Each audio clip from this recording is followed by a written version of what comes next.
Guys,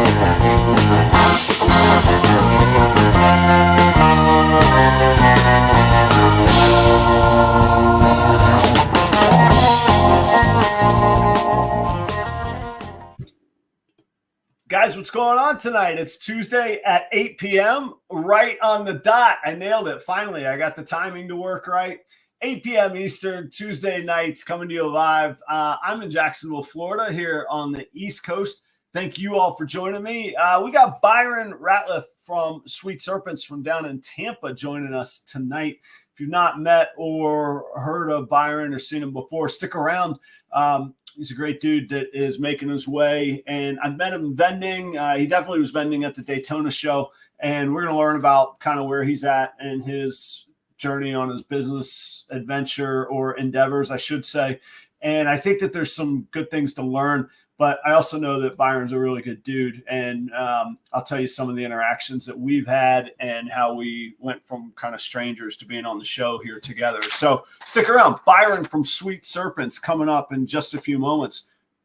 As usual, I got my announcements. I don't know. I think some of it's just me. Like, I don't sit still very well, and I always just take on, I wouldn't say more than I can handle, but I've told y'all before, I will work myself until I'm just like absolutely exhausted, and that's what it feels like these days. The snakes are doing really well. I got hatchlings.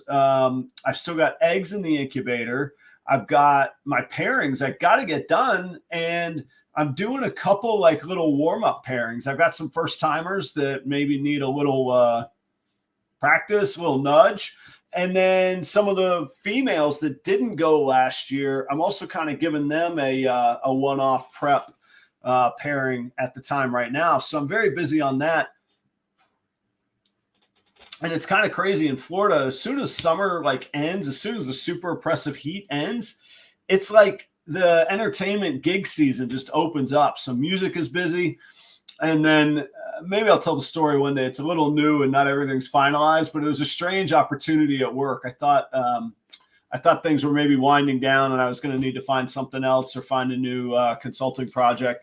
But I think it's going to turn into something amazing and it kind of a lemons to lemonade story, but it's going to take up some more of my time. So I'm going through this kind of figuring out a new rhythm, but it's great. Like, all of those things are amazing problems to have. And the only thing worse than being busy is not being busy. So I didn't publish a new video this week. Not yet. I will. But I'll tell you what's kind of weird. And this isn't, I swear it's not me just being cheesy. And I'll demonstrate in a minute. Or maybe it's cheesy, but it's not like begging. But I miss interacting with people on YouTube and the comments and that sort of thing. There's a different feel to the comments in YouTube and kind of the level of engagement than there is on Instagram. And I love the comments on Instagram too. But I realized this week, I was like, man, I kind of miss that interaction. So always feel free to comment on the videos on YouTube. And like I said, that's not me just like plugging the videos or trying to please the algorithm. You can email me at properroyals@gmail.com. If you ever just got a topic you want to ask about or chat or hang out or introduce yourself, always cool.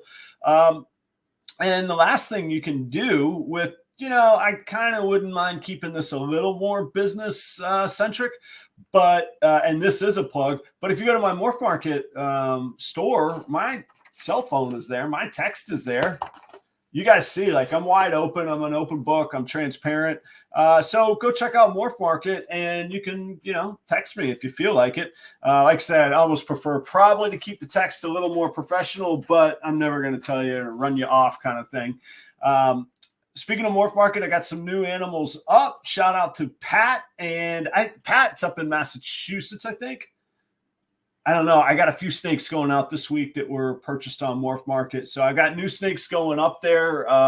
Specifically right now, the Mojave Hypo, mostly girls, only one male. I got 5 girls. One of them's already spoken for.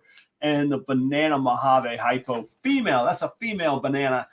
She'll be going up shortly as well on Morph Market. So you can follow me on Morph Market and keep up with all the hatchlings because they're going to be coming.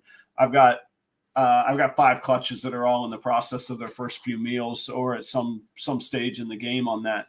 As always, thank you all in the audience. There's 33 of you at 8:04. What is up? Byron is bringing the people, man. This is killer.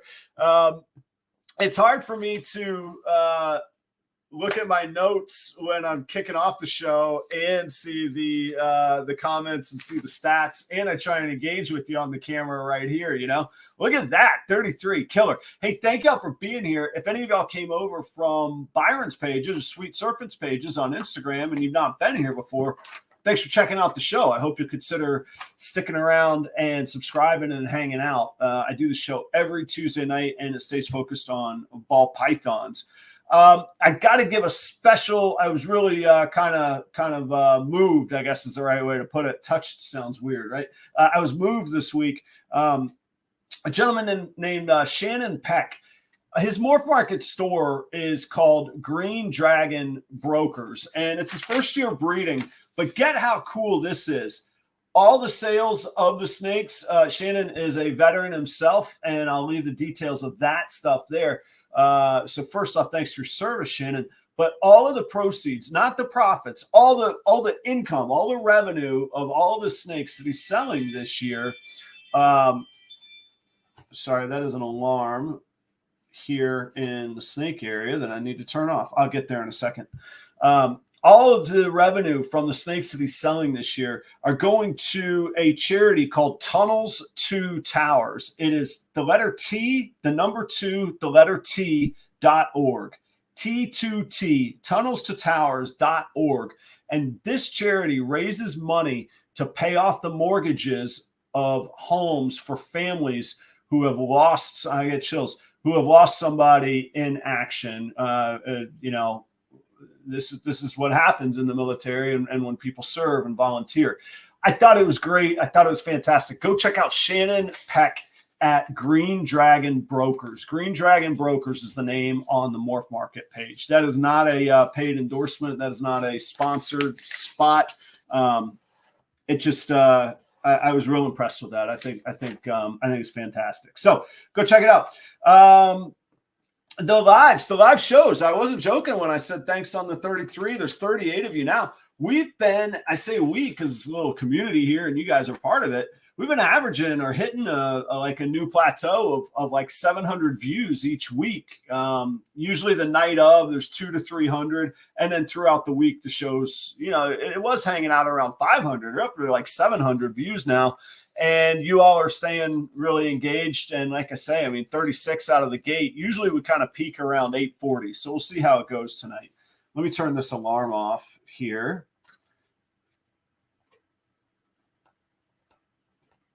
Dead air. It's like makes me antsy. Hey, sometimes you got to put in the work. We always hear the expression, you got to put in the work, but sometimes it's just a good amount of fun. I get to hang out on Thursday night and put in some work. I get to hang out with Chris from B&S Reptilia. He's down from Pennsylvania in my neck of the woods this week, killing a little time, a little vacation time. And on Thursday night, he is picking up Terry from Keys Constrictors. And Chris and Terry are coming up to St. Augustine. I'm going to drive down to St. Augustine. And I don't know what the plans are from there, but I can promise you we're going to have a good time. And it'll be great to see those guys in person. I've never met Chris in person. And every time I run into Terry, we always have a good time. There is nothing that is not authentic about him. That's the speed that he goes all the time. And if you don't know Chris, check out B&S Reptilia. He's been real good for the community. One of the Pennsylvania guys. Let's see. Also putting in some work and going to have some fun with Kent from Craft Brew Morphology. I'll be on his show on Sunday night at 6:30 Eastern this Sunday night, the 25th. Craft Brew Morphology, and that's Craft with a K. I got to learn. I'm going to have to bring back like some social media gurus, maybe the boys from Gen Z or something, the men from Gen Z. Instagram hates me, man. I got flagged again this week, man. I'm in like Instagram detention, total trouble. Oh man, Will and Audra, thank you. You guys are, man. All right. It's funny. All the comments are white and then I see color. I'm like, boom, hang on a minute here. Thank you. That's Will and Audra at Flawless Exotic Creations. They were on the show 2 weeks ago, I think. It's just such an easy hook to steer you to it, but they've invested so much, like $100,000 in ball pythons. But they are incredibly well established as gecko breeders. Those of y'all that don't know, any of the super chats or the stickers, thanks, that kind of stuff goes to feeding the ball pythons so that I don't have to worry about work as much and I don't have to raise rats. I can make content instead. Thank you all. Will and Audra, check them out. Yeah, Instagram is making me mad. YouTube, just before I signed on, I didn't get any details. They are expanding their shorts revenue. They've decided that they really want to go head to head with the Reels and TikTok. So they say the new terms of service are coming in early 2023. So keep an eye on that. If you have if you're in the YouTube partner program, you should have gotten an email this evening. I'm going to check it out a little bit closer. Next week's show. I need some ideas. I got a general idea, and then I was like, what do I do? It's pairing season. It's time. It's got to happen. And I've mostly got mine done. But I was thinking I was going to do a regular video, and then I was like, man, I need everybody. I need the comments. I need the input. I had a great interaction a month and a half ago with Brandon Nixon at Nixon Reptiles. I'm sorry, Brandon. Nixon is the name on Morph Market for sure, the bright orange logo. And I was talking to him about a breeding plan, and he basically just off the cuff, he was like, well, your odds are going to be way better if you do this, and really you should just spend the money and get something. And then he said, well, we can make a deal, and we did. I'll keep the details private. That's between us. But the point being, another set of eyes is always good, no matter how good you're certain you are at things. Like another set of eyes is good. So I'm going to do a pairing special next week on the show. 20 females, 20 breeder females. I'm going to go through all my pairings, but I want your live interactions and live feedback. I also have 4. This is true. I have 4 that I really don't know what I'm going to do with, and a few of them are for sale on Morph Market. I saw somebody comment earlier, HPS, I believe, said that they were looking for adults. I've got some adult breeders, both females and males, on Morph Market, but if I find a reasonable pairing reason to keep them, then I'm going to, and I'm certainly not going to sell them once I've paired them. So next week, that's what we'll do. Coming up soon. It's a busy time. It was Vegas just happened. Arlington coming up this weekend, I think. This weekend. And Tinley just around the corner, the October show. So between pairings, hatchlings, these mega shows right in a row, none of the big dogs, are some of the celebrity levels are committing other than saying they'll be on the show. But the fourth quarter is looking really good. At some point, Portuguese pythons will be on. Garrick DeMeyer, I got to chat with that dude. Like, you talk about busy. That dude had time to chat with me this week and talk about pairings. Like, reach out to, like, if you admire somebody, reach out to them. Maybe they'll, of course, there's been 90 people that have said no and not giving me the time of day. But Garrick DeMeyer, he said he'll definitely do the show after Tinley. Very similar with John at JD Constriction. I got to get in touch with him. John Lehman, Morph Market founder, and I don't know his title, head dude in control, at Morph Market. He's going to come around. And then I got a couple other names I can't say yet because I'm going to make it happen, but maybe they don't even know it yet. It's going to happen though. All right. Enough of my yapper. There's 51 of y'all here waiting to see the content with Byron, which is phenomenal. I will, we'll tell the story and maybe we'll get both points of view from when we met each other and kind of how we ended up here. So if you would, from Tampa, Florida, for the first time, please welcome to the proper royal stage, Byron Ratliff from Sweet Serpents, Tampa. Byron, how are you, man? Good. How are you doing? I am good. There's so much going on and I'm all wired up, but it's a great feeling because I don't know if you probably remember, I don't know the speed at which you kind of, or when you took off, but I went from everything being pretty manageable to things just seem to be going and evolving at the speed of light right now. And it's a great thing. It's invigorating. And anyhow, I'm doing very, very well. So I'll tell you what I recollect, and you can interrupt and fill me in along the way. So I was working the Tampa Repticon and went June, April, May, somewhere in summertime with Dale. And you came up to Dale's table. You were very kind to introduce yourself to me. But I don't know if you said Sweet Serpents or not. You just said Byron. And I was like, yeah, that's cool. It's good to meet you. And I was kind of a deer in the headlights of the whole thing. Like, I'm trying not to screw up with Dale. I don't really know, like, how cool he is with me, like, sharing the snakes with people, or if he just wants me out of the way, taking notes, like, we're still feeling things out at that point. And so I remembered you, but I didn't really connect a whole lot other than we chatted for a little bit of what you had going. You were picking up some nice stuff that day too. Did you get some acids? What'd you get that day?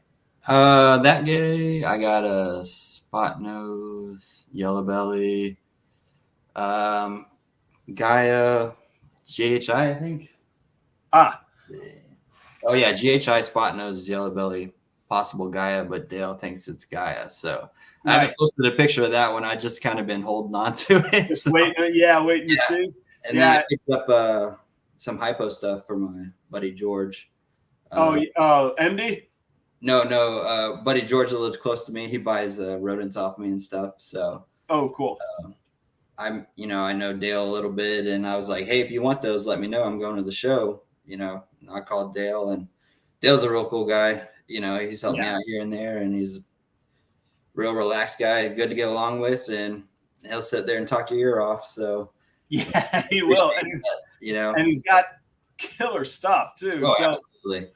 Yeah. But there was some, I don't know if it was on this show or if it was in like the comments on YouTube or maybe on Instagram, where you had commented as Sweet Serpents, and I was like, oh, good to meet you. And you're like, yeah, I'm Byron. I met you in Tampa. I was like, oh, I'm thinking I'm talking to two different people, Yeah. And I was like, oh, geez. Okay. Now I got it. Yeah. That show I was rolling, incognito. I didn't have my shirt on or nothing, I just had a regular shirt. We were just in and out real quick.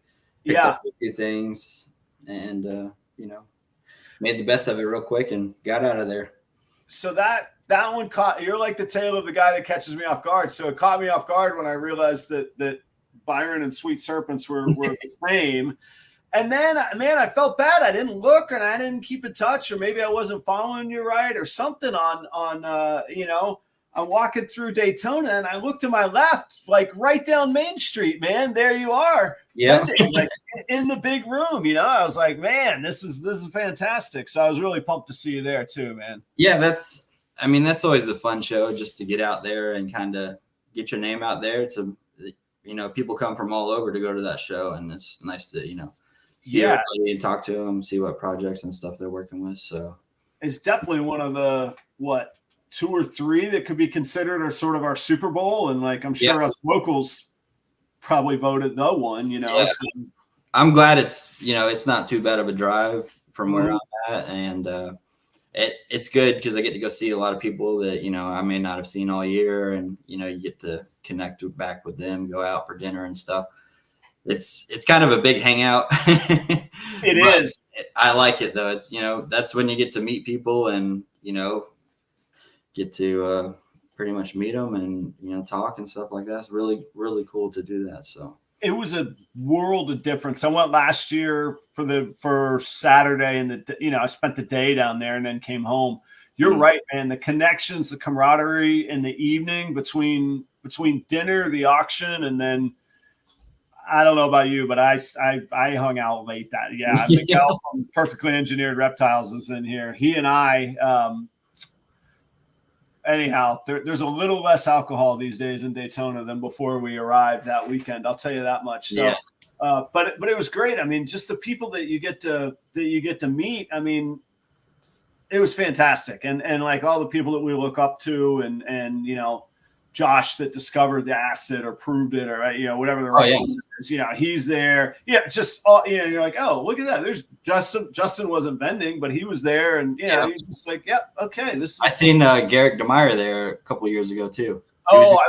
He wasn't vending. He was just walking through, and I'm looking at a snake, and I look up, and he's right there next to me. I'm like, yeah, he's a cool guy, real relaxed. He'll sit there and talk to you. So Yeah, he was real good to me. Like I was saying in the intro here earlier, that I reached out to him about basically just being on the show and chatting with him, but we ended up talking about scheduling, not on the show, like day-to-day scheduling of, hey, here's the routine, here's what's got to happen, here's where I got a window. If you can make it work, then maybe I can do it, kind of thing. And I was like, look, He's man, busy man. Yeah, I was like, look, I'll start the show. If you can't be there for a half hour into it, whatever, I'll make it work. I'll buy us some time, and he was just that easy. Then he was just like, he was like, oh, well, if you can make it work, yeah, we'll do it. We just got to pick a date later. I'm like, okay. Yeah, he's a real cool guy. Yeah. So tell us about yourself. How long you been? Like, give us the introduction to anybody who's not familiar with you. How long you been at this? Where are you at in this sort of journey? Well, I kind of got into reptiles like at a young age. Of course, I had to beg my mom in like 5th grade to get a bearded dragon. That took about a year because she was like, no snakes, no reptiles, nothing like that. My cousin actually had a ton of reptiles back before all the Burmese bands and all that. He had Burmese and Savannah monitors and anything you could think of. Yeah. We actually had a really cool like local reptile store at the time that had really nice stuff, and he would go in there constantly. But my mom was like, no snakes at all. Like, yeah, not happening. So I begged her for about a year, and then I finally got my first bearded dragon, and then it kind of evolved from there. I actually got into it. I mean, pastels were like $1,000. Spiders were like $800. Yeah. How long ago was this? Honestly, I can't remember. I'm not good with dates, but yeah. It was a while ago.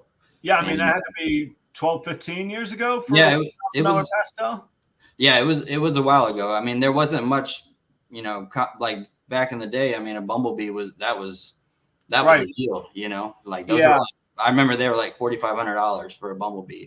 Yeah, I mean, I remember in college, I don't remember how much it was. This is going back 22 years now.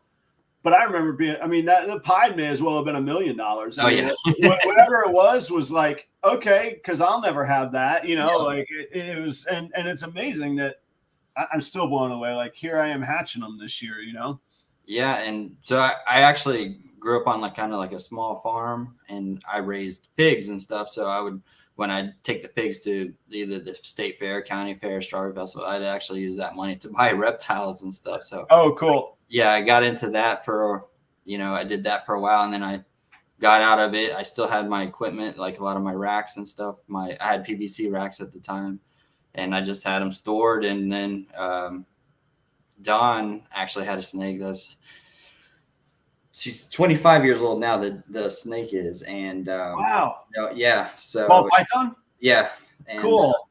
I still had some bearded dragons at the time when I met her, and I went to the reptile show, just look around because I'd still follow it here and there, checking stuff out, and went to the reptile show. I seen a nice snake there and took a picture of it, and then she surprised me the next day and went and picked it up at the reptile show, and that's kind of how we started back into it. What was it? And we pastel disco inferno. Okay, cool. So nothing too crazy. It was just like that caught my eye because, that's an act like super that wasn't a pied. The disco and fire. Okay. They have super, and they make these white splotches on the animal, and it popped so good. I was like, oh man, that's really cool. I had never really seen anything like that at the time. Yeah. And she just picked it up for me, and it kind of started back from there. And we paired them together, and we got a clutch, and kind of got the ball rolling after that. That's just kind of got. Do you remember how long ago that was? That was probably 2017, I think. Okay, cool. Yeah, 2017, I think. So this will be coming into 5th or 6th breeding season for you? Last year I didn't have a good season because I moved and it like threw everybody off. I had 2 clutches last year, so yeah. It takes them a while to get back into the rhythm of things. I think being consistent and having consistent feeding schedules, cleaning schedules, I think they're definitely in a rhythm of things. And I think that when I moved, it kind of threw everybody off, and so I'm kind of getting back on page. Everybody's kind of feeling the rhythm of the room, and Yeah. flowing pretty good. So yeah, I have to agree with you. I talked to a lot of people. I mean, it all seems to come back to this topic of rats and frozen thawed or live or what people choose to feed. I feed every Sunday night at about the same time, and if it's dark in there and they hear activity, they're expecting to eat. Like at night, yeah, I don't mess with them. Like and I'm not saying that's the only way, but I am saying the consistency of it is, if you got to feed them at 2 p.m, fine, make it 2 p.m every time, kind of thing. yeah, Because I hear so many people are like, how can I ever get my animals to all eat frozen thawed? And like, not all of mine do, but like 80%. yeah.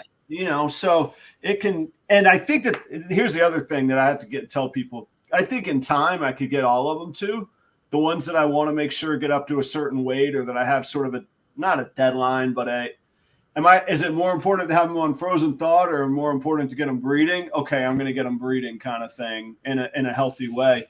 But I think in time, all of them would, I think. But yeah, they're creatures of habit. So, as long as you can get them on it's definitely, I mean, when Dawn Snake was like 22 years old and I had her eating frozen thawed, she ate live her whole life and was probably wild caught, So, I mean, it's not going to be perfect with every single one of them, but, you can get pretty close, I think, I think so too. And if it suits somebody, then great. If it doesn't, no problem. I don't have a problem with it either way. Yeah. So that's the other thing. People are like, well, just that. I'm like, well, do what works for you, man. I'm cool with that.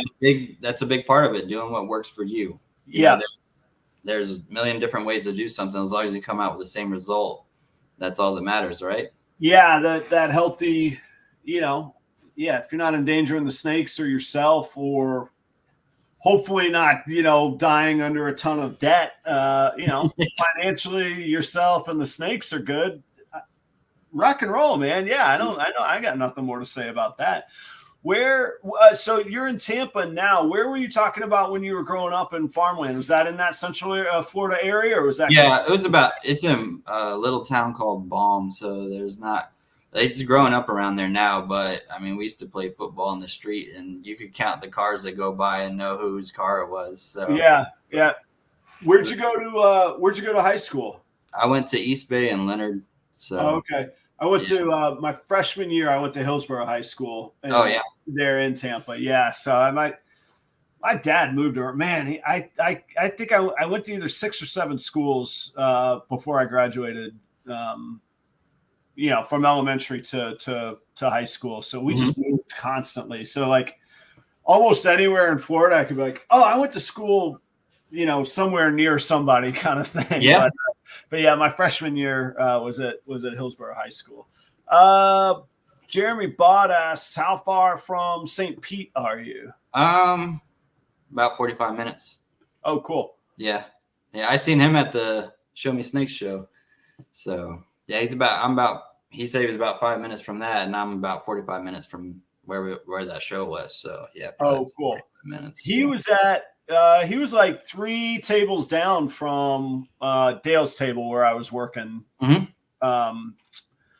That time too. I don't know if y'all have met before. I was using this StreamYard software for my work job, and I forgot to rebrand it properly there. Now people are aware, Yeah. I used to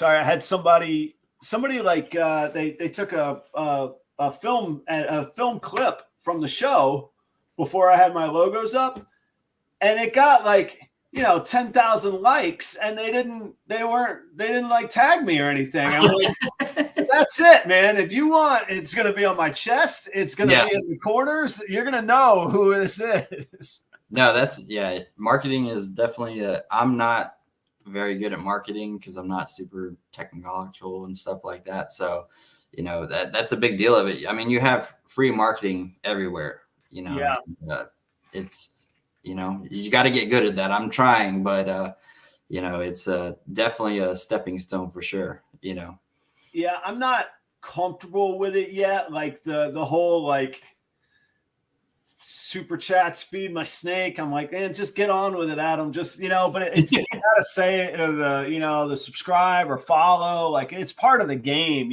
and some people have a real knack for it to make it not feel, I feel like it's always like selling if I say it, rather than I just want to get down to the content and have a good time kind of thing. And that does do well. Like I've done really, really well just focusing on good content, or trying to be good content. But anyway, yeah, the marketing is new to me, but that's why I was like, oops, I didn't put the logos up there. So,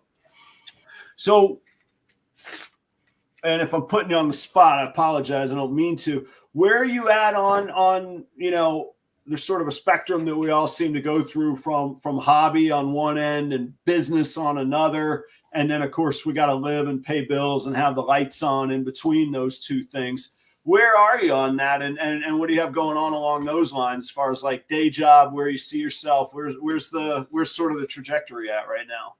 I think I want to just keep it at a hobby, but it's like a small business. Maybe something to do when I'm retired, but I don't want to have, so many snakes to where I feel like I'm going to get burned out. I just want to slowly build my collection, keep the holdbacks that I like, and not have to sell stuff that I want to keep just to, keep the lights on, this and that. If you make money 5 different ways, you'll never go broke. So I pretty much think, just slow grow it. You build a house brick by brick. So slowly grow it and see what happens. It's just I just want to take it slow, take my time. I think it's a long-term game. With everything, it takes a long time to grow them up, and just because you grow them up doesn't mean you're going to get eggs. So it does not. And if you don't know that lesson, you will learn it one way or another. I've certainly experienced that. So that's a cool take, and it's a little different than a lot of the takes that I hear, including myself. I have a little more, I feel like, a very urgent push on it. But something you said about if you can make money 5 different ways, that I agree with as well. I love separate businesses. I love separate streams of income. I do see it as a hedge. If one goes sideways, there's the others there. And I myself, I'm 42. I have a wife and a son. Like I think at 25 or 26, man, if I'd known about these snakes, I might have gone crazy. I would either be incredibly rich right now or totally bankrupt. Nothing in between. Like there would have been no moderation. You know what I mean? Yeah. But now, I'm kind of with you on the pacing. Although I've been going pretty hard at it. But I would love it to be the primary one rather than, my day job stuff. I enjoy it far more than that. And I'm at the point right now where I want to say, if I enjoy it and I can see a way one day to make it happen, then man, I want to get there, and sooner's better for me. But I play, I think, and I think most of the audience knows, I play music professionally. And what you just said about the snakes is really what I found out about music. There was a time in college, I quit working in restaurants for about 4 months and only played music for an income. And I came to really not enjoy it. It became work. It became nothing but a job. I didn't look forward to it anymore. And I wouldn't want that to happen with the snakes. And I've thankfully kind of put boundaries and barriers around how far music will go. I was joking with Dale this week. Like, it's not like I'm going to be opening for the Stones anytime soon. So why don't I keep some things in perspective and then focus on kind of what does get me going. And I love music, but I don't want to play 5 nights a week, the same 3-hour show over and over to where there's no soul or life to it. That's not who I want to be either. So I kind of like where I'm at right now. I want to get, I do want to get one other thing going, which is a rental property, which I think in 2023 I'll get. But otherwise, I kind of like where things are at. Do you want to share what your profession is or what some of those ways are, or does that tell me rather not? I'm an appliance technician. Oh, cool. I fix refrigerators, dryers, microwaves, stoves, washer, dryer, dishwasher, all that stuff. So, you know, people will always have that stuff, man, and always need it, right? I actually enjoy it. It's just every job is different. You have to troubleshoot it, and it's just I get to go in people's houses every day and fix their stuff. That's my main goal is to get them up and running. So I really enjoy that. You meet a lot of really nice people, and sometimes people have reptiles too. So nice. Yeah. That would be because you're in their home. Like you get to see like behind the curtain, so to speak. And there's gotta be like I try and put myself in other people's shoes whenever I can. Like that's build empathy and understanding. There's got to be something to like every person that calls you, unless you're doing installation, like has a problem. So the second you can solve it, like it's got to like make their day happy versus like, hey, you burnt my steak. I don't, or I'm not, or why is there a wait at the front door? Like, that's got to be cool. It is. Some people, because we do a lot of work for like elderly people, and that's their highlight of their month. Like, and so, you spend a few extra minutes talking to them and, petting their dog. They just enjoy that so much. That's just like their favorite thing, and it makes you feel good, at the end of the day, they enjoy it, and I enjoy doing the work, and, they're happy when their appliances are fixed. So, that's the definition of fulfillment right there. Like that's not slogging it out. How many minutes till this hour? That's cool, man. Good. It keeps you on your toes. That's for sure. I got a funny story about actually that, doing appliance work. So, so with appliances, we do different warranty programs for different companies and stuff like that. So this one warranty company, we had to go out, and it was for GE. And I actually went to the guy's house, and I recognized him right off the bat. And I'm like, Bob? And he's like, yeah. He's like, how do you know my name? I'm like, you used to own Scales, which was the best reptile store around the area. Oh, cool. Yeah.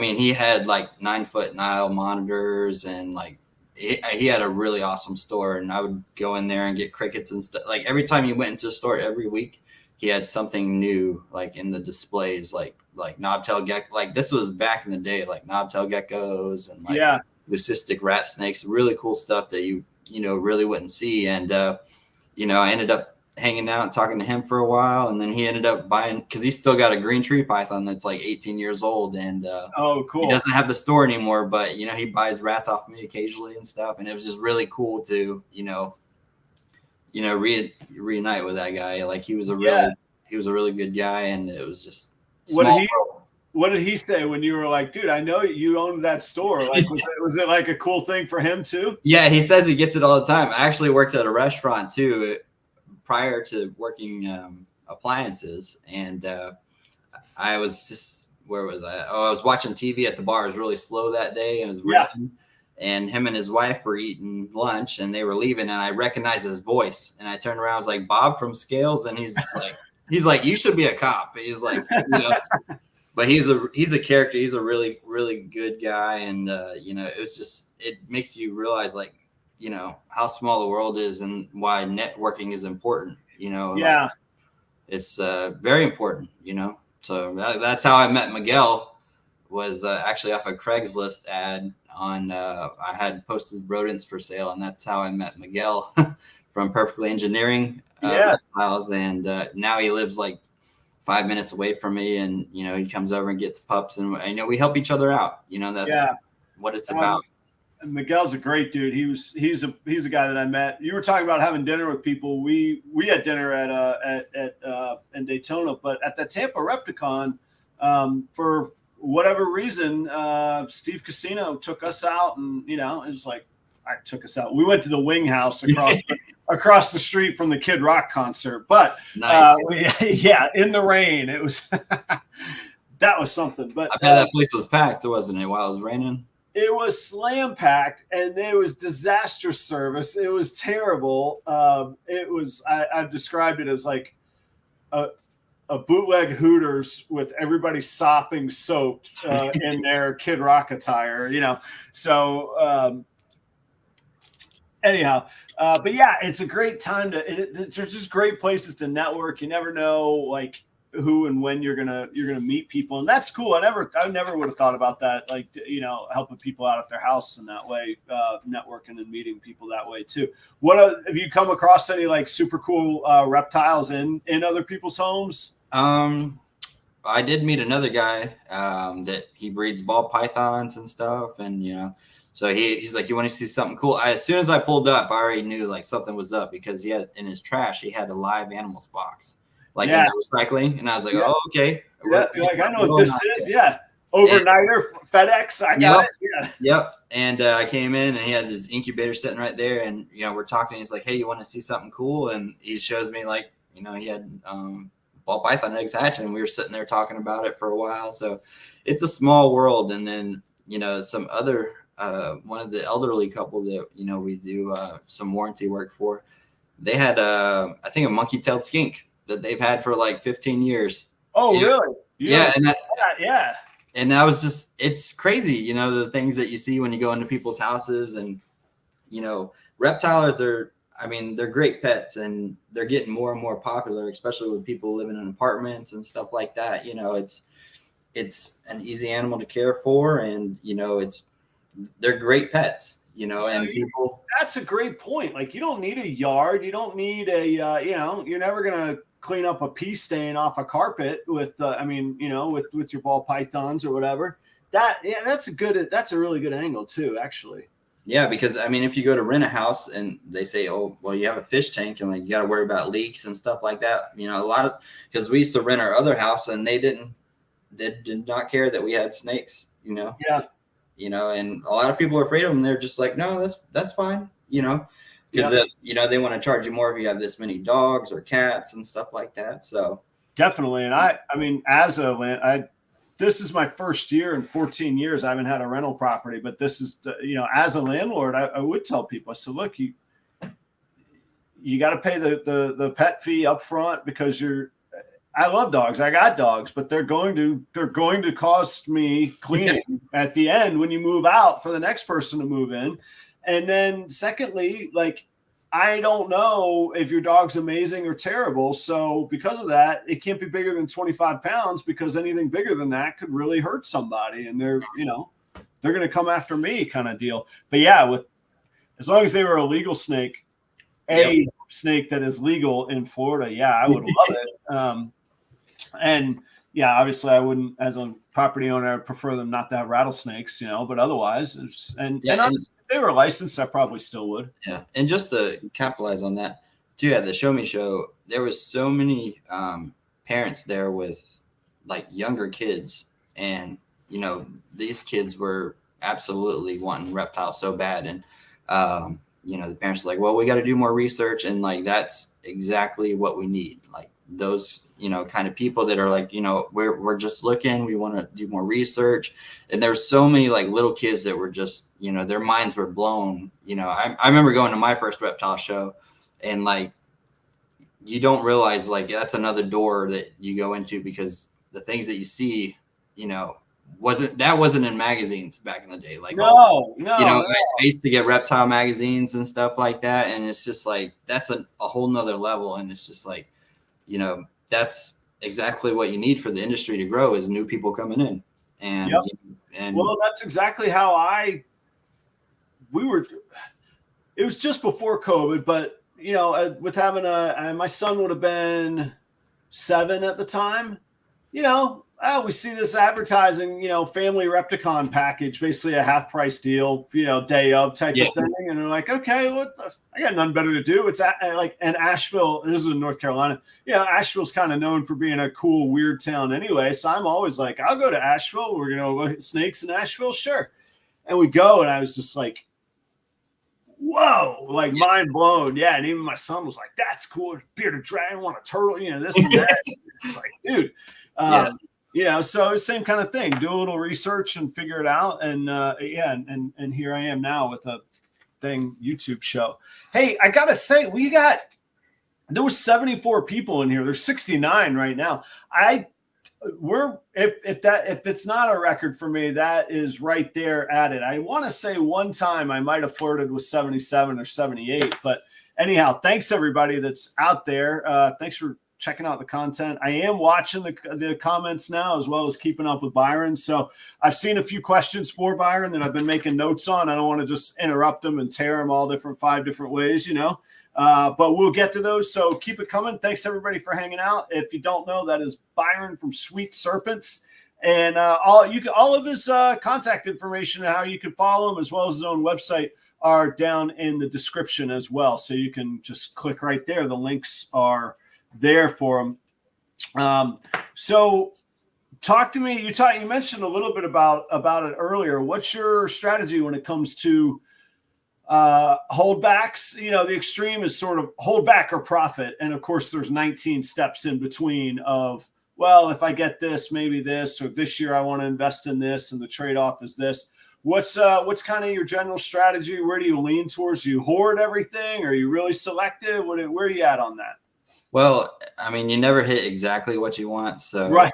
That's just how it goes. But I try to base my pairings off of what I have and what I hatch. So I did this year hold back some stuff that I probably could have sold, but thinking down the road, that could be a $4,000 animal today or a $3,500 animal today, or it could make me $10,000 in 3 years, and keep producing for me. So right. So I got a few things to where I can produce some stuff that I'd like to hold back, but there's always stuff that I'd like to add to the collection.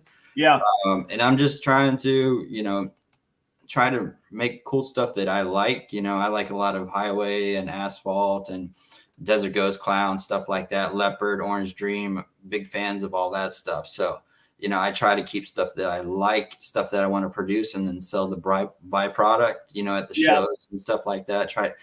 Trying to get my, my face out there, and try to do as many shows as I can with work and stuff like that. So that's just the game plan right now. Just slow roll it and keep it steady, and see what happens. So what are some of the projects that you put the most effort into, or that you've it's kind of weird that I found, even in just a couple, this will just be starting my 3rd season of breeding.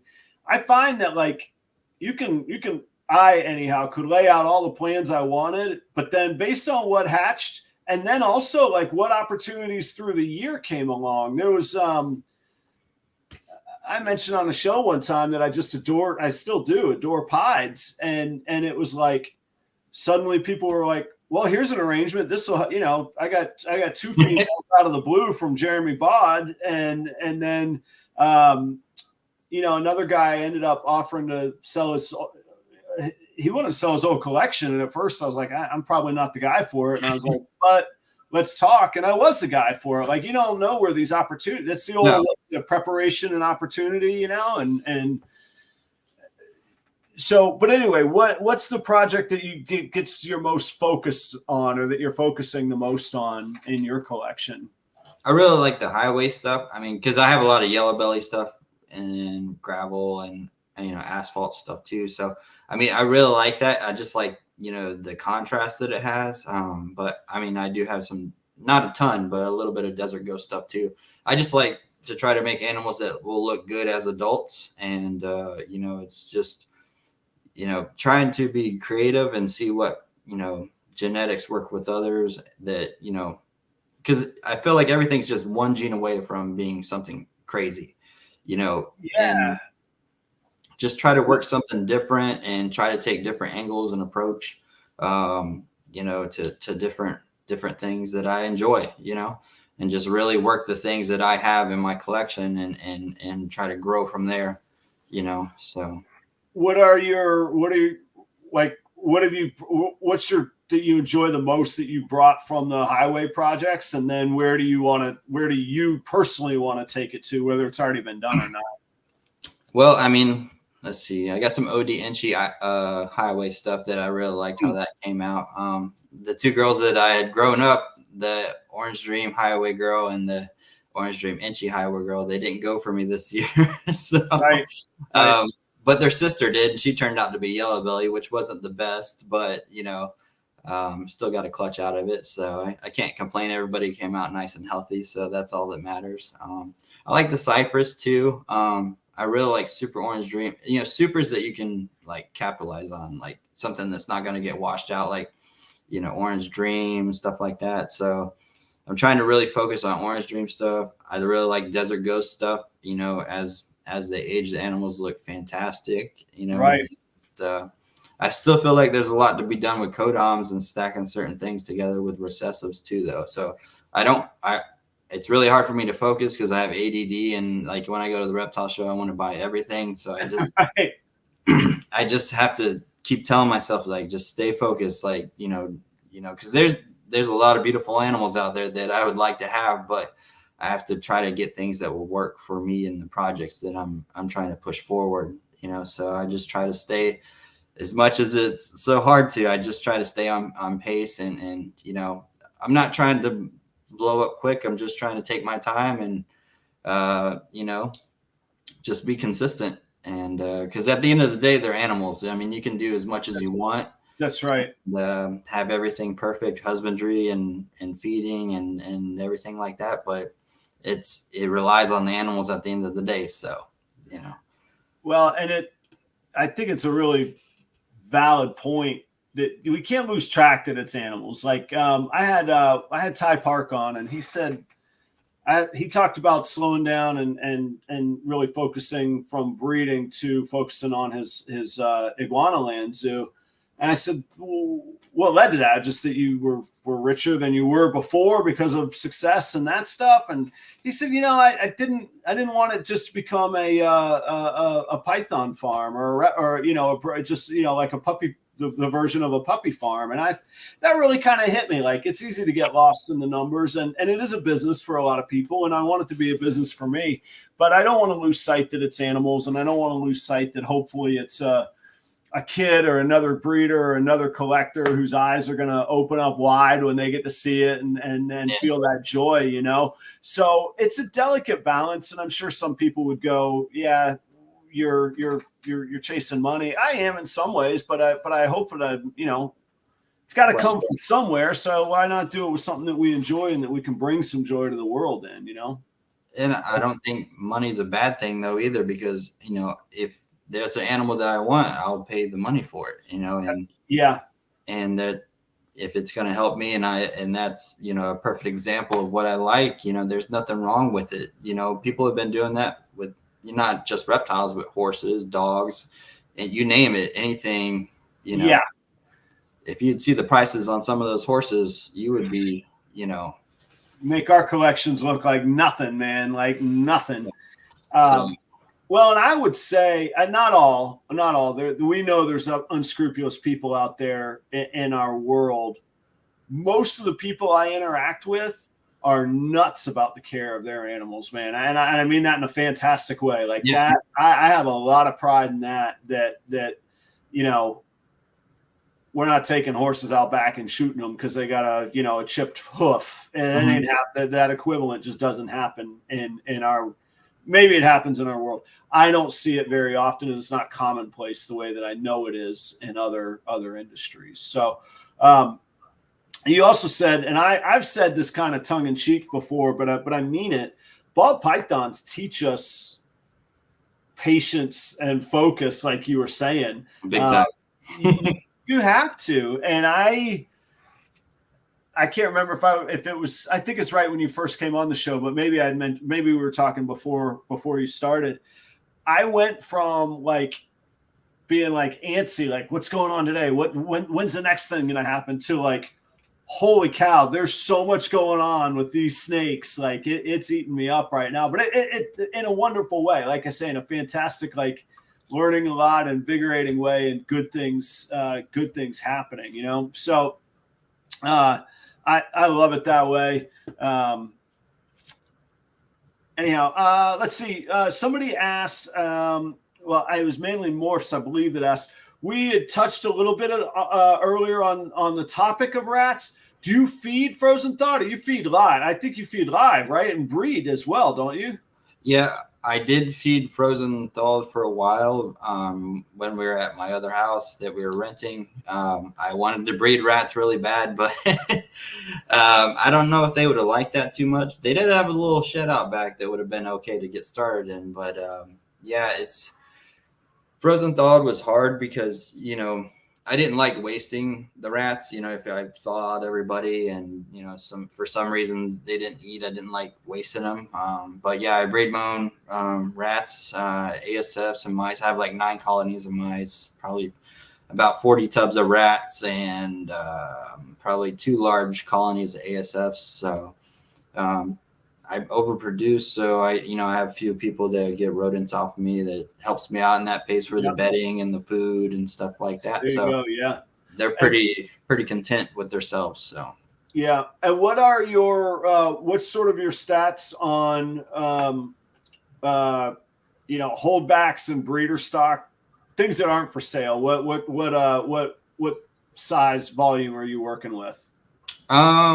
Is that your full setup behind you, or you have others? Yeah. Well, I have a small like PVC, but that's just like overflow hatchlings and stuff like that too. I honestly had to go count. I'm not too good. Right. I keep a lot of stuff in my head. So I think this year I'm holding back probably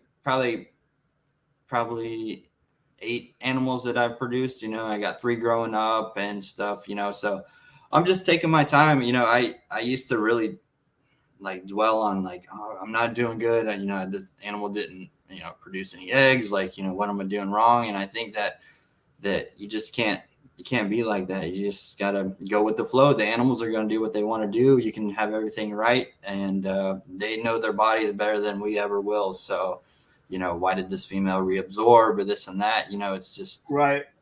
They did it for a reason. They didn't feel comfortable. You know, they didn't feel like that enough to produce eggs. So I'm just a little bit of holdbacks that I have, and then just keep trying to, you know, that's why I want to keep it kind of at a hobby as long as I can, but a profitable hobby, you know, once I get certain. That way I don't have to sell the best animals to, you know, keep everything going. I can hold back the best animals and hopefully, you know, elevate me to a better level with more genetics or more powerful genetics than what I have. So yeah. Oh, I think it definitely will. I don't think that's any doubt on that. I mean, and I don't mean that just towards you. I would say anybody that had that outlook. It's the challenge of, if somebody feels the squeeze of needing the financial part of it, or puts the pressure on themselves, or makes the bad decisions getting in over their head, et cetera, that is out there. And that's not any shaming anybody. I mean, part of that's why I love doing this show, is that we can all talk and sort of learn, like, hey, maybe if we start hearing X number of people say this, whatever it is, we start going, yeah, there's probably some truth in this, or in the comments seeing things along those lines. So talk about the shows. How often do you vend? What do you choose to vend, not? And kind of what's your, you know, vending's a big, like, it's, to me, like, it's a lot of work, man. And so if it's not at the business level, what's the drive for you? What's the love for that?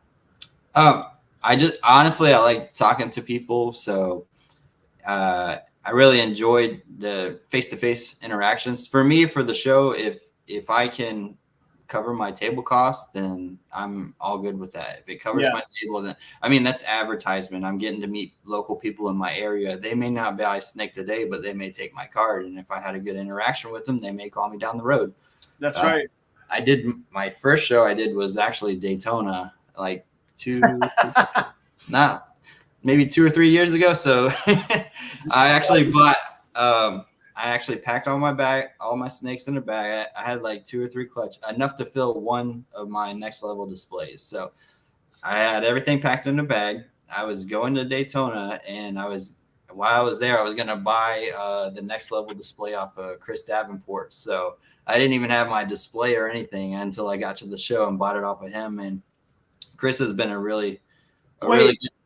Hang on. I'm sorry. I'm trying to type. I won't even bother typing it. Jeremy Bott, if you're still out there, thanks for hanging out, brother. You're one of the killer good dudes. And I've been seeing you just carrying on the whole conversations on the side there. I just wanted to say thanks. I was going to type you, have a good night, but have a good night. I'll talk to you soon, brother. Thank you for hanging out. So you didn't even pick up your display until you got to the show you were going to vend? Yep. That's like me being like, yeah, I'll play the gig. I'll get an amp. You guys got an amp there, right? I can buy that one, huh? I love it, man. It's just how it worked out. And Davenport has really pushed me doing the shows and stuff. And he's such an outgoing person. Right. What a good dude, right? Talking about good people, man. I mean, he's like the first time I would go and get bedding off of him at the Repticons, and he was just like, he would always have a display of snakes that weren't for sale, and I would always, I admired him. I was like, well, why you got these snakes that aren't for sale? But it was his game plan at that time. He was marketing himself, and I would buy bedding off him, and he was just like, where do you live at? Because we would talk and stuff like that, and then he's like, I would tell him I'm breeding, trying to get started. And he's just like, you want me to come over and ultrasound? This is just Chris. And like, I've met him a couple times. We bought bedding, off of him and stuff. And I'm like, are you sure? And he's like, yeah, cause he lives down in South Florida. And he's like, I'm going to be in Clearwater, this day, with my family and stuff. So he actually took time away from his family, which I greatly appreciate, and I'm sorry to his family for that. But he came over, and I only had like probably 6 girls that were going to go that year, and he ultrasounded for me, and we marked down where everybody was, and little things like that go a long way with people. And he's been really I've been fortunate to have him as a friend, him and Zach Bueller, and I mean, just there's a lot of good people, Derek and George and Miguel, and there's probably a ton of people that, it just, the community feels so much tighter than it did back when I was starting to get into it. And it's just, I gotcha. Everybody wants to share information, which is going to elevate everybody. Back in the day, it seemed like everybody wanted to, keep information, and, it was do it this way or it's not going to work, and people are just, being forward with people and just really, helping each other out. And I think that's going to elevate the industry altogether, as an industry. So it will. It's so crazy that you just told that story. I'm not going to say the person's name because I don't want that to be the expectation that other people have, kind of thing, or kind of people got to build their own relationships the way you were talking. But there's a guy, he's been on my show before, but I hadn't met him in person. And then actually I met him in person at the Tampa Repticon, and then again at Daytona. And we were talking to Daytona, and just out of the blue last week, he goes, Adam, how far are you from Green Cove Springs? And I'm like, well, it's right across the river. Actually not very far. And he says, hey, I got family over there. I'm going to go visit them. And I think I'll just bring up my ultrasound. If you want to hang out, we'll ultrasound your snakes. And I was like, just the same awe and thanks and gratitude like you were just expressing. It was like, wow. I mean, it hasn't happened yet, but just for him to even think like, hey, that's close to Adam, and maybe I can help out Adam out of the blue. Like that, man, it's just an amazing, it's really fantastic, So anyhow, when that happens, that will be definitely focused on the show, and probably make a video and all that. But that's really, those kinds of things are just amazing, Well, and then you feel, obligated to pass that on to others. Yeah. It's a chain reaction that is good for everybody in the end. So, we're all in this together. We all have the same, we are at the end of the day reptile nerds, and we all geek out all over it. So, I mean, why not help each other? That's one thing about appliances too, is I've been in other trades and nobody wants to show you anything, or, they're afraid you'll learn too much. And right. Yeah. And yeah, I'm too insecure that if you know something I know, suddenly I'm threatened. What an awful culture, right? I used to see it in kitchens all the time, man. Yeah, I hate it. And, we're just, it seems like the community is just so, so positive now, and just like, it's a great thing for everybody, because, get new people in, that makes the industry grow. Why would you not want that? So, well, I was going to say it's too small, and fragile's not the right word. It's too small and too threatened to have infighting and us cutting our own legs out from under ourselves. That's what I need to say about it. That's the one, you know? Yeah. Tito gets, I talked to Tito at Tradesman Exotics. He gets it. Yeah. Don't watch me. You might learn too much. No, like we get the job done quicker and go have our beers sooner, man. Like, let's get it done, you know?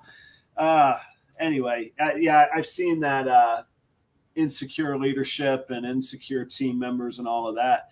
A couple people have asked, do you want to show any snakes? You want to show us any holdbacks, or you leave them alone at night? What's your preference on that? I'll show you one. Okay. All right, maybe two. Okay, your call. Totally your call. We, as I talked about earlier on the in the green room, man. Anything you want or not, that's cool. I don't know how good they're gonna show up on camera, but so that's the Orange Dream Inchy Desert Ghost 66% het clown that I hatched this year. So I mean, look at the white outlines. I would say that thing's already a het clown, right? I don't know. It's a girl, so I got a male and a female this year like this. So, and then I had two clown het desert ghosts. So we're gonna see. I just really like how these they're so clean looking. Incredibly clean, yeah. And sorry, Orange Dream, Inchy Desert Ghost. Yep. What a powerful gene. Look at that thing. Only 3 genes, huh? 66% het clown. So we'll see. That's right. Yeah. And then I'll show you one more. So.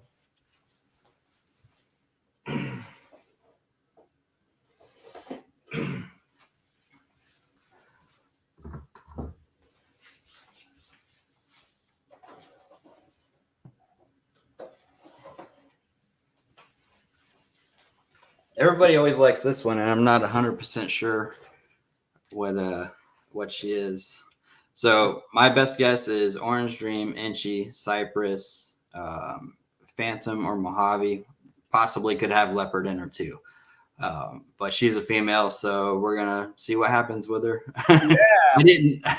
I have no idea. I got some crazy stuff out of that clutch. There was a lot of genes in the pairing, so it's got that like cypress glow, and then that almost like not washed out, but almost like a glow of the stuff that could come from the blue-eyed leucistic complex as well. Yeah, so she was pretty cool. I like how she came out. So yeah, that's a gorgeous one. And you produced that one as well? Yep.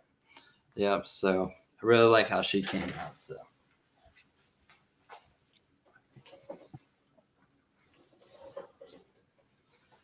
but yeah, those are some of my favorites for this year. So well, thanks for sharing those. I know we both talked about trying to keep things consistent in a rhythm. Like I say, on for mine, I don't really mess with them after dark. The hatchlings I will a little bit, but the big girls, yeah.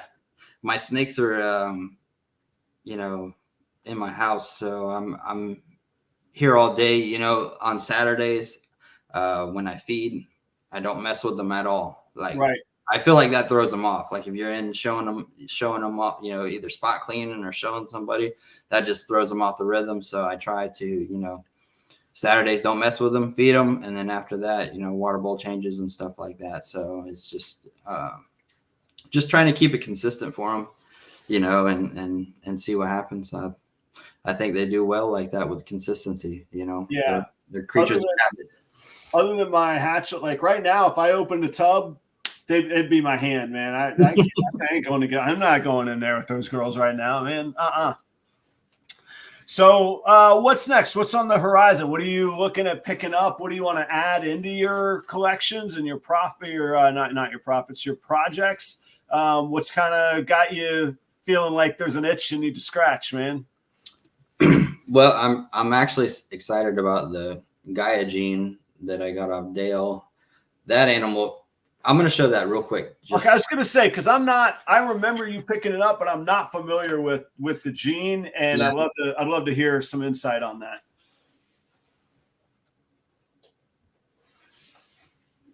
Sorry, Ken asked me, I don't feed at night. I do feed at night. That's the only thing I do at night. So if they hear action and at this time of night, I usually feed between 9 and 10 on Sunday nights. But if I'm in there at this time of night, they're expecting to eat. So if I were to open the tub right now, even with the light on, boom, they'd be out.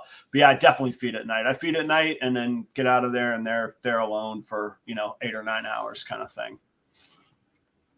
Yeah, I feed at night too, so I feel like they feed better at night. So I would say that's definitely my recommendation in my experience. So talk to us about this animal. You said it's a Gaia, a possible Gaia.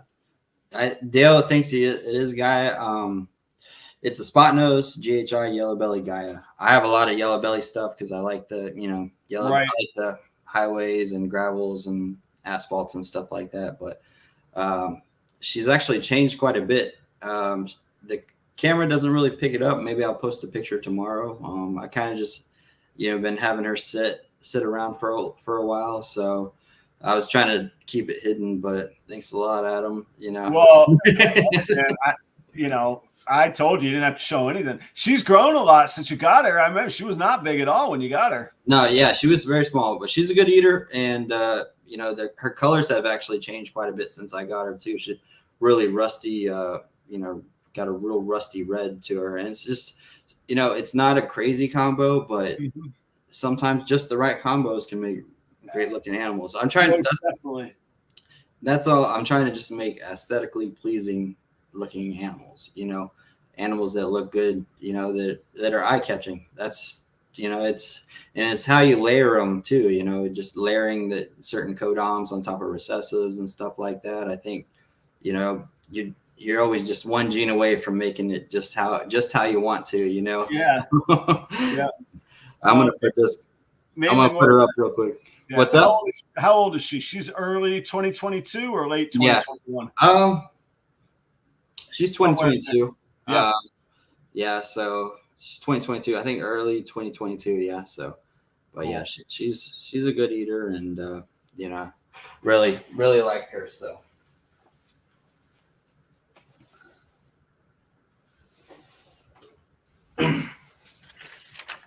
But yeah, this I'm excited about that one just because it'll be something cool to play around with and see what happens. I don't think I'm gonna put a crazy male to her. I'm just gonna try to, work that gene with certain things that it does good with Mojave and doesn't do good with Inchy.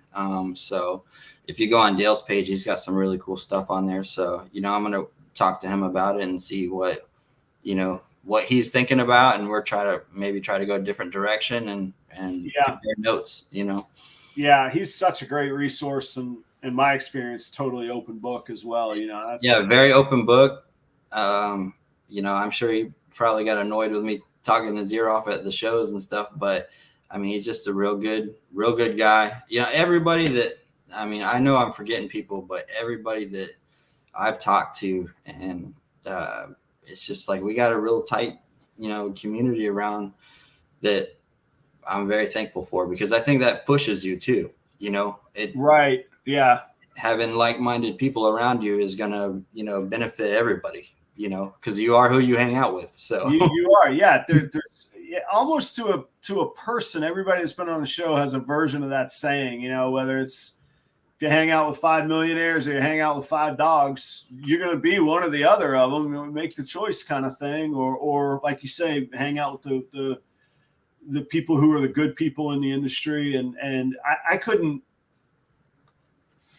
I got to say, man, I really almost lost track of the ways that so many people have helped me out along the way. And it's a cool thing. I've been real pleased to be a part of it. And that definitely goes to the audience as well. Yeah. 4G. I don't know that we'll see it. Byron did say you still have the 25-year-old snake, right? Yeah. Yeah. And that's a male or a female? It's a female normal.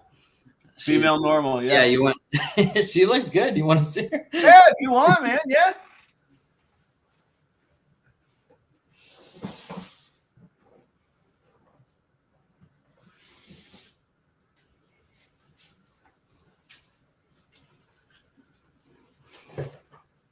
So this is Medusa. This is Dawn's snake that started it all. So yeah, she gave us our first clutch at 22 or 21, one of those, I believe. Do you still breed her? No, she actually had, after one of her clutches, she had an egg stuck in her that I didn't know about, and she popped it out probably a month or two later. everything was fine. But she, you know, I'm afraid to push it. I know reptiles will breed until, you know, that's what they're made. They're made to produce, you know, that's why, you know, they keep continuing to grow and produce eggs until they pass away. But I don't want to push it. You know, she's a good animal. I bring her to the schools and stuff when I go and do like educational stuff, because she's a very, very relaxed, you know, snake and stuff. So when I'll go, I'm actually still pretty good friends with my my old vet tech teacher. So I take the snakes in and you know, talk to the kids about the snakes, and we talk about US ARC, and I just try to fill them in on all that stuff. So you know, I've been doing. I did that for a long time. When I had my bearded dragons and ball pythons, had veiled chameleons, I would take them to the schools and on what is it like what, job day or what is it? Right. Career days. Or whatever. Career day. And the kids would be going to see the fire truck, and they would see the snakes, and there would be a group of it's just really cool. Like, you know, I mean, a lot of people don't know that you know, about the industry, or about, you know, and this may be the first time that they've seen a snake, and it'll change their opinion. I can tell you, you know, I'd be in that classroom and there'd be 15 kids in the back saying, no, I don't want to see it. I don't want to touch it. And then at the end of the class, they want the snake around their neck so they can take a picture. Yeah. So it's, you know, it changes people's lives. So it's, you know, it's definitely changed my life, and because it's a lifestyle at the end of it, you know. It is. Because you've got to be able to put in the time and the dedication to it, and you can't. I know it's cliche, but it almost really is a no day off thing. I mean, you're not going to leave any animal laying in their own waste. I mean, you gotta take care of them, you know. So you got to plan vacations, you got to plan family outings around either what you can step away from, or bringing somebody else in to help out, you know, while you're not there, you know, which takes a certain level of trust as well. That's great. I got to learn that about how to get into the schools a little bit. My son's friends, they like there's days where I'm just like, my son's name is Charlie, where I'm like, Charlie, nobody in the garage. We're not turning that into this playground today. Like, one at a time, we'll go look, and, you know, but there's days like when fresh hatchlings, it's like, we show off the hatchlings. I'm like, dude, they haven't even come out of the eggs, or they haven't dropped all their umbilical yet. Like, no, we're not. We're leaving those alone, kind of thing, you know. So I know what you mean. But I tried to, you know, I can, you know, remember when I was younger and stuff like that, and that influenced me like so much. So it's, you know, I try to think about, you know, if I can change somebody's life and open eyes to something, I try my best to. So you know, it does take time. You know, I'm showing it off to them. It's when there's like 3 or 4 of them, and they've, you know, sodas, and they're going crazy. I'm like, no, How old is he? He's 10. What is it? So he's in middle school, or he's in 5th grade right now. 5th grade. Yeah.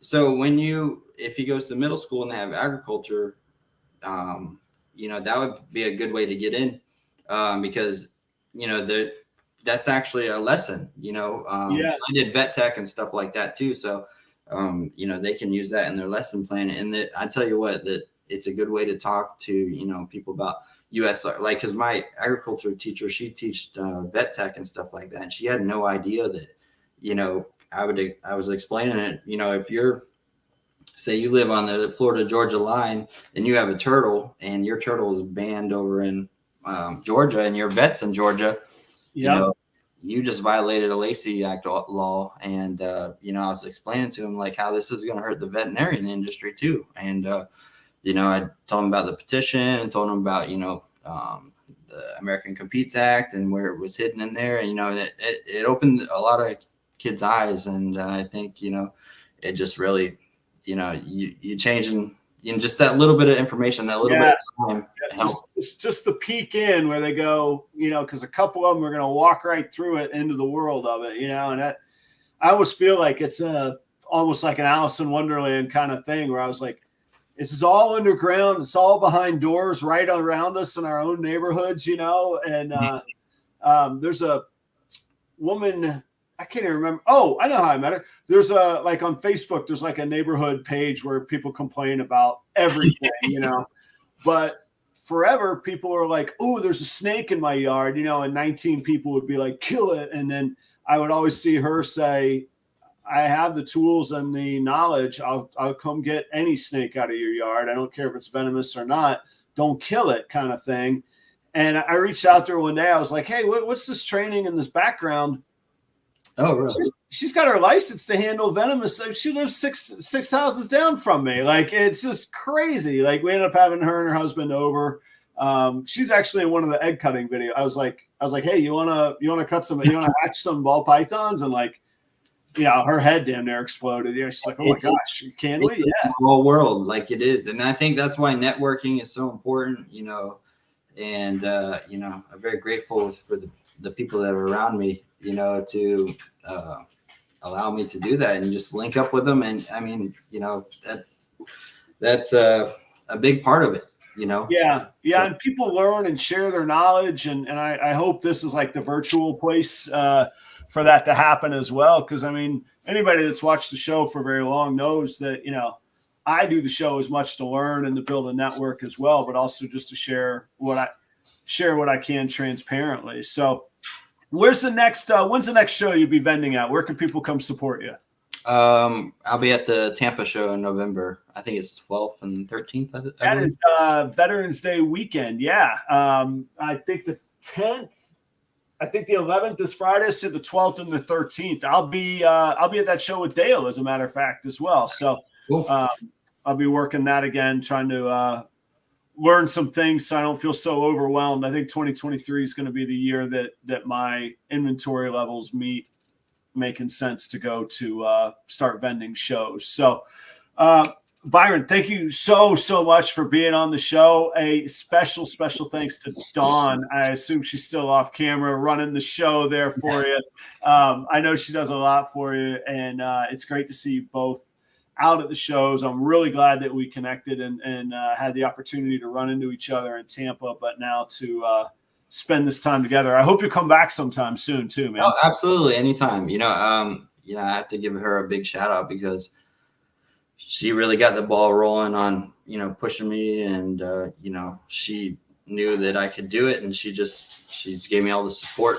And you know, it does take a lot of time out of, you know, our days and weekends, and she's with me 100%. So I couldn't ask for more. I'm very, very appreciative of that, and my family that allows me to, you know, keep breeding snakes, you know, because it does take time cleaning rats and snakes, and it's it can be a full job, you know. It doesn't stop either. There's days where you're just like, oh, I'm thankful I'm done, and then the next morning you're like, yeah, but it feels really good though. Like when you get your mind to it and you get it done, it just feels, you know, it feels good. You know, it's just it's a good thing. Just trying to just keep the ball rolling. That's it, you know. That's right. I agree. There's a pride when I lay down at night and I look back on my day and I go, you know what? Nobody will ever accuse me of wasting my time on this planet. That's for sure. They might wonder why the heck I do so much, but there won't be any wasted time here. I don't know how many days I got, but I know that they're limited, so I'll fill them while I got them, man. That's for sure. Well, Byron, I look forward to hanging out with y'all in Tampa. And you're going to be vending that one this time, or you're going to be hanging out? Yeah, I'll be vending. Yes, sir. Vending. Cool. And just a quick shout out again to Jeremy Bod. He's going to be vending there in Tampa. He said he's got a full end cap this time. So I look forward to hanging out with the gang. It'll be real cool. And everybody go check out Byron at Sweet Serpents. You can find him on Instagram and for sure on his own website, sweetserpentstampa.com.